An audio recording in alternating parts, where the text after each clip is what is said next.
Boris. Okay, so this is episode 4 of the Purposeful Careers podcast, and I'm delighted to be joined today by Yannis Locopoulos from Tristone Capital. Welcome, Yannis. Hi, thanks very much, Rob. I hope I didn't ask you previously. I hope I pronounced the surname correctly. Almost there. There. Locopoulos. It's better than others that I get though. Locopoulos. Right, that's put me in my place. We're going to be talking about Tristone today, but just some context before we do. Sherrington are an executive search firm. For those of you who don't know, we recruit senior leaders in multiple sectors, but generally we work with businesses who have an organisational purpose that is more meaningful than just making cold hard cash. So that's what we're about. And by recruiting exceptional leaders for those businesses, we can achieve our own purpose, which is all around influencing sustainable leadership. So that's what Sherrington does. And the idea of the podcast was that we were going to talk with lots of interesting people like Yannis and basically just get their stories. And we've spoken to 3 amazing contributors so far. And the idea of it is really to inform and inspire those people that watch to do something more purposeful with their own careers. So a little bit of context about Tristone. I suppose an independent investment company would probably be the short description, but there's obviously a lot more to it than that. Tristone mostly operate in the healthcare sector, and according to the website, specialise in investments where positive social impact is at the heart of the business. So this concept of ethical capitalism is something that we're going to be talking about quite a bit today, because it seems to be a core pillar of the business. But before we dive in, maybe just to sort of add a little bit more context, you could give a little bit about your background and more specifically how Tristone came about. Yeah, sure, no problem at all. Well, my background is, I guess, quite entrepreneurial. Straight out of university, I set up my first business, and over the last 20 years or so, I've built, bought and sold businesses across a range of sectors. And I guess probably around about 10 years ago or so, I had this feeling, this sense that business should be more than about profit or shareholder returns, and that actually purpose and profit could coexist. They're not mutually exclusive. And I think that's a common story, isn't it, from the other guests that we were talking about before. And so really Tristone was founded with that in mind. It was to take the idea to build an independent investment group that would invest in and acquire great businesses that could actually have a positive difference in society. And that's what we've done. So we've focused specifically on healthcare, as you say, or even more specifically social care, finding good quality businesses run by people who have values aligned with ours, and look to make a difference. So I guess, when you think about investment businesses historically, at least through the 80s, 90s, even the last couple of decades to a certain extent, the general impression is about that one-dimensional aim of making money. So I'm curious as to how this concept of ethical capitalism has influenced Tristone's organisational purpose in the first place. Yeah, I mean, it's completely influenced it. We were founded on those principles to deliver value for all stakeholders. So not just the shareholders, but our colleagues and our customers, the communities within which we work, wider society, and so on. So it's been at the heart of everything that we've done. More specifically, as I touched on before, we focus on social care. It completely influenced our decision to focus on that particular sector. And it will influence our decisions to focus on other impactful sectors in the future. If we got to a really granular level in terms of how it impacts that, our approach to investment, our approach to acquiring companies has also been influenced by it. So if we take social care as an example, highly fragmented market, supporting and caring for some of the most vulnerable people in society. And if a business is providing a great service, they can make a real difference to people's lives. And so the viewpoint that we took, we thought quite hard about this at the start. How should investment work within social care? And we took the viewpoint that actually, if we find great businesses that are doing good things, we have an obligation to ensure a level of stability of the service being provided, a level of stability for the people involved in that business, and an obligation, I guess, to protect the professional legacy of the people whose businesses we bought. Sure. So it then influenced the structure of how we invest. So rather than actually looking to do a typical sort of roll-up strategy and, you know, maybe look for cost efficiencies and so on, we operate a highly federalized, decentralized structure.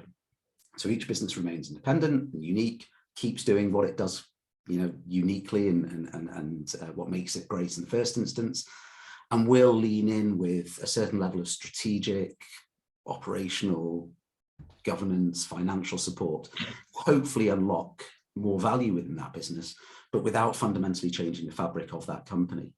And so, you know, I guess you can see, I suppose what I'm saying is it's influenced every level of what we've done, from the sector that we focused on to how we actually implement that investment strategy.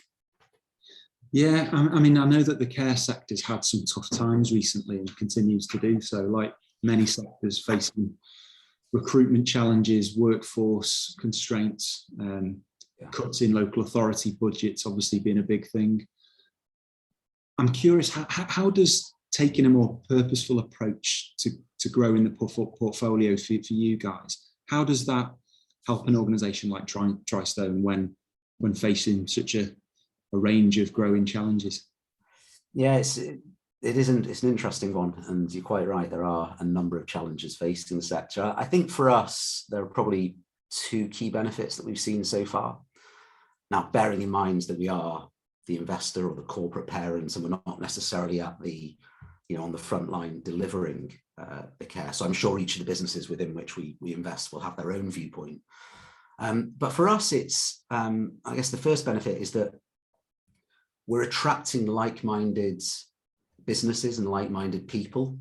So, you know, we want to, as I said at the start, invest in great businesses, people with values that are aligned to ours. Naturally, I guess from the conversations that I've had with the people whose businesses we've ended up acquiring, they're attracted to that purposeful and care-centric approach that we take versus maybe a more traditional sector agnostic private equity house, for example. So we understand care deeply and we have the right values. We put service first, et cetera, et cetera. So I think that's helped our deal flow, if you will. And I guess it's helped our ability to actually transact and do deals with people because we've immediately got those common viewpoints in life. The second, which is I think really quite relevant when it comes to people strategy and recruitment and so on, is clearly post-acquisition is a turbulent time, or could be a turbulent time for the business. You know, new owners coming in, what are they going to do? Is my job safe? And so on. And for us, as I touched on, stability is absolutely central. We're investing in a great business. We don't want to fundamentally change that. And so I think, you know, that message that we get to put across to those management teams and to the wider staff teams in those businesses is quite impactful, that we know what we're talking about, that we have the right values, that we are purpose driven, that it's not all about, you know, making as much money as we can, that we're a long-term investor and all of those good things. But even more importantly, the proof's in the pudding. So, you know, 100 days on, 6 months on and so on, to actually see that we do live those values and we do live that philosophy. Sure. I was looking at a really interesting statistic the other day. In the 6 months post-acquisition, I only looked at it as the senior management teams, we've got a 98% retention rate, which I think says a lot in terms of people, and you can have natural attrition, of course, but people actually buying into that vision that we have, and fundamentally us demonstrating that we are doing what we say we're going to do. I wonder how that compares with the sort of general statistics. It sounds very high, doesn't it? It does. I mean, broadly in the sector, around about 75% retention rate. Now, I'm focusing, of course, on senior management teams, so that might be slightly different. But, you know, it's perfect for us because we want to retain the talent in those businesses. We want to work with them. We want to help them. We want to develop them. And actually, we don't want that instability. It's unsettling, I think, most importantly for the people that they support. And these are core and important services that are being delivered. Well, that's a tangible benefit, isn't it? That's a tangible statistic that shows, that demonstrates the value that taking a more purposeful approach is having from a recruitment point, or from a retention point of view, should I say. One of the things that the website talks about is about value creation in general as one of the core values. Can you explain what value means to Tristone then, and moreover how you actually go about measuring value in terms of non-financial value specifically, because I know that we've talked about some of the initiatives that you're looking to put in place around measurement. Yeah, that's right. So I think, broadly, we're looking to create value for all stakeholders, not just the shareholders, but the communities within which we operate, the people that we're serving, the vulnerable individuals that we're supporting, our colleagues, wider society, and so on. Now, there's a number of different ways that we measure that. I mean, of course, there are the normal financial metrics that you might imagine, although something quite unique as well, I think, in that is, if I just rewind a bit, actually, we always talk about three pillars that need to be in harmony and balanced. One is delivering a great service to our service users. The other is delivering good value for money for the local authorities and consequently the taxpayer. And the third is to generate a fair commercial return. We've got to generate profit. If we generate profit, we can reinvest it in the business and reinvest it in services and do more of the same. And so we've always got that in mind. And so when it comes to financial measurement, one of the things we've got to ensure is that we're not out of balance one way. So typically, you may say, well, higher margins, more profit equals better. But actually, if we're making too much money, then that's not necessarily good value for money for the local authority or for the taxpayer. And so when it comes to financial measurement, we're always looking to make sure that we're not doing too well, if that makes sense, which is a little bit counterintuitive, but we think long-term that actually will benefit society as a whole and actually drive equity value in the company anyway, because we've got hopefully better relationships with the customers that we serve. From a sort of social impact perspective, we take a lot of different measurements, and I must admit, this is evolving over time.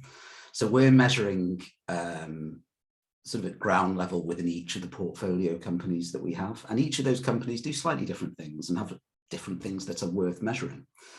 And so what we've done is we've utilised the government social value model, which focuses on five key elements if you include COVID, but 4 key elements of tackling economic inequality, climate change, equal opportunities, and well-being. And we look at what those businesses are doing within those sort of 4 broad categories and try and capture that information into a system that we have that attributes or weights some sort of value. It's early days, as I touched on before. We've only just been rolling that out recently, so I can't talk to any specific trends or anything that we're seeing at the moment. But we're at that point where it's been a fascinating project, fascinating to look at, where we're actually able to start capturing this. And we started off with quite a few metrics. I'm sure that will evolve over time. It definitely is evolving already. Be interesting to discuss it again, I'm sure, if we come back to the table at some point. Yeah, I would love to. I mean, just the very fact that you're doing it in the first place is a very positive sign, because very difficult to improve things if you haven't measured them, right? So exactly. we went through the same sort of thought process a while ago and ended up deciding to go through B Corp certification, which is something that we've started in recent months.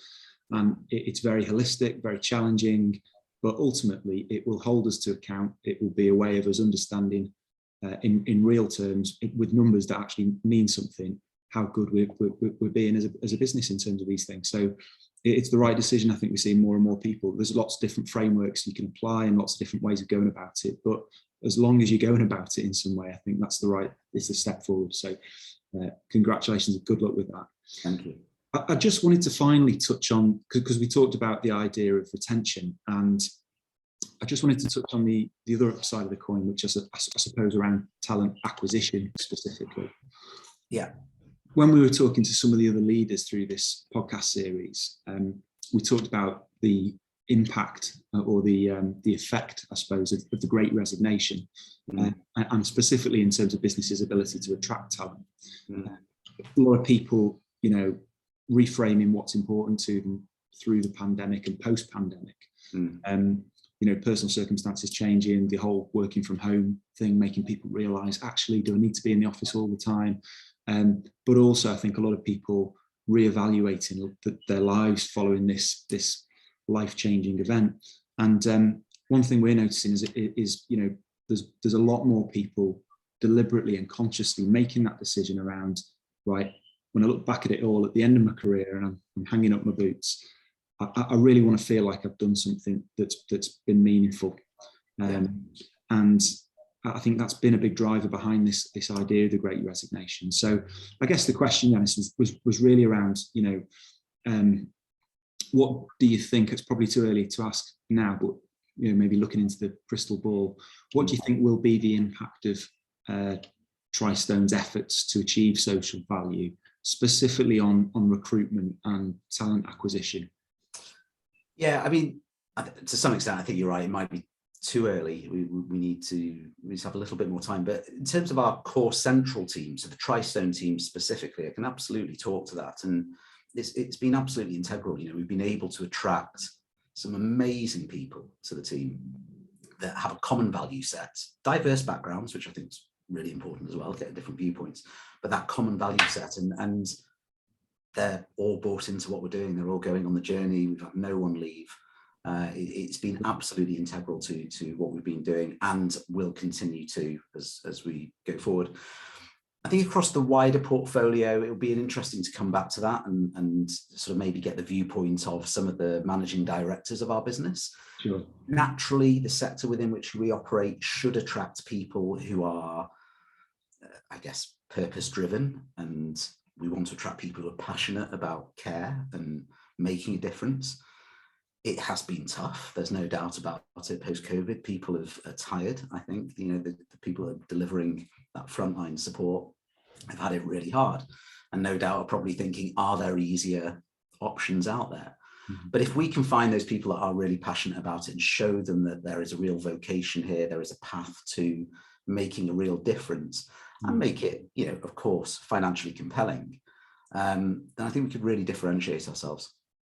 Yeah, well, I imagine you're right that this whole process is really starting to separate those that were in it just for a job and those that are in it because they feel like they can make a difference. And I guess the care sector, the healthcare sector will attract those kind of people by default, but there has to be a balance, right? There's got to be a cost of living benefit for taking that sort of role as well. So yeah, really interested to see how it all pans out on that front over the coming months. So that's really it from me, Yannis. Thank you ever so much for joining us, and hope to hear from you again. Can we talk to you again in another year? And definitely, and hopefully I'll come back with some empirical evidence of everything we've been doing, and we can have a more data-focused discussion.